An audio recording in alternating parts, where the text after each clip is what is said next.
Bonsoir. Je suis désolée, il y a eu un petit problème technique, je ne sais pas pourquoi. J'ai parlé, j'ai fait zazen et à la fin, j'ai vu que ça n'avait pas, enregistré. Donc je reviens maintenant parce que je voudrais reprendre ce dont j'ai parlé. J'ai parlé de méta parce que ce soir, c'est, la lune nouvelle, c'est Uposatha, donc le moment où moines et nonnes se rencontrent, pour reprendre les préceptes, pour faire le point sur ce qui s'est passé depuis la dernière quinzaine. Et donc, j'avais proposé de lire le sutra de l'amour bienveillant, le sutra de Metta. Parce que la dernière fois qu'il y avait Uposatha, j'avais lu les préceptes. Mais pour que nous puissions réaliser complètement les préceptes, il nous faut nous appuyer sur quelque chose. Et Metta, c'est une base solide. Et ce sutra qui nous donne des indications pour mettre en œuvre dans notre vie cet amour bienveillant. Et puis cet amour bienveillant va être nourri aussi par les préceptes. C'est une sorte de cercle vertueux qui se met en marche.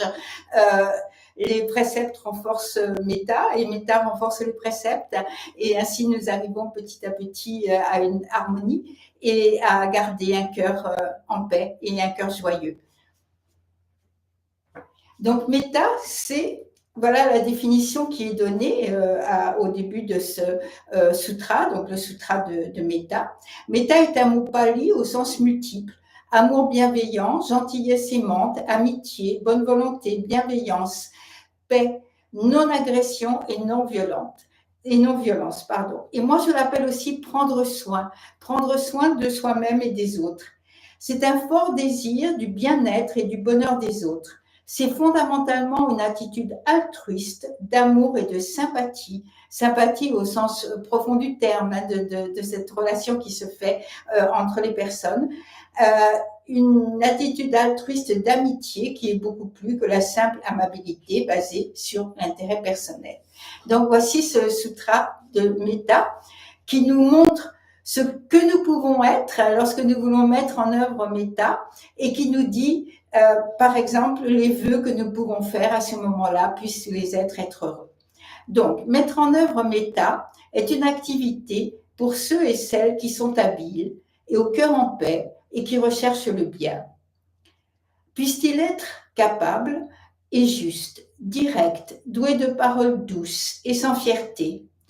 Puissent ces personnes être satisfaites et facilement comblées, leur sens calmé ne leur pesant pas.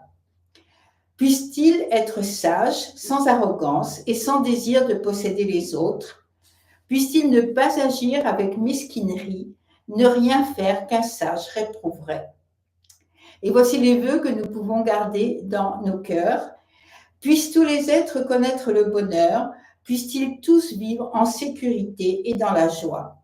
Tous les êtres vivants, qu'ils soient faibles ou forts, grands, moyens ou petits, visibles ou invisibles, proches ou lointains, nés ou à naître, puissent-ils tous être heureux. Que personne ne trompe ou ne méprise un autre, quel qu'il soit. Que personne, mû par la colère ou la haine, ne souhaite du mal à un autre être. Comme une mère attentive à son enfant, prête à risquer sa propre vie pour le protéger. Ainsi, avec un cœur sans limite, faisons le vœu de chérir tous les êtres vivants, emplissant le monde entier d'une sympathie aimante qui ne connaît pas les obstacles. Debout ou en marche, assis ou couché, pendant toutes nos heures de veille, puissions-nous être attentifs à notre cœur et à cette façon de vivre qui est la meilleure au monde. Sans être liés par les discussions, les points de vue ou les désirs des sens, avec une vision claire, une telle personne ne renaîtra jamais dans les cycles de la souffrance. Voici, c'est le sutra de Metta, donc ce sutra pour cette soirée du Posatha, ce sutra pour nous aider à mettre en œuvre dans notre vie les préceptes de façon à ce que ça nous mène à cette vie qui nous permette de faire le vœu que tous les êtres soient heureux et en paix.